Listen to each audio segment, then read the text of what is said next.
journaliste mais damay jiite wàlle mouvement bi ñuy woowee les membres du peuple ñun nag li ñu tax a jóg mooy xeexal askan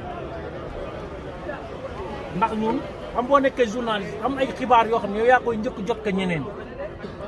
dañu gis ni Sénégal Dakar Hann Bel-Air dañoo nekk si jafe-jafe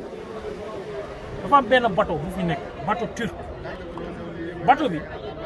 bi paanu Sendou Bargny amee Sénégal dañ ko loué pour 5 ans pour mu ñuy andil courant ñëpp xam nañ ni loolu baax na waaye tey amul benn sénégalais du assemblée du waa Sénélec du kenn koo xam ne directeur général Sénélec bi tey wax na la bateau boobu ñaata lañ koy loué par at ak juróomi at yi ñaata lay coûté sénégalais beneen mooy bi ñu ñëwee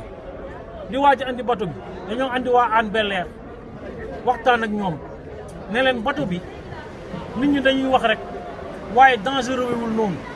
waaye ñun sax duñ ko andi fii yëpp ginnaaw gore lañ koy teg mu ngi fii mool 8 jege fi lool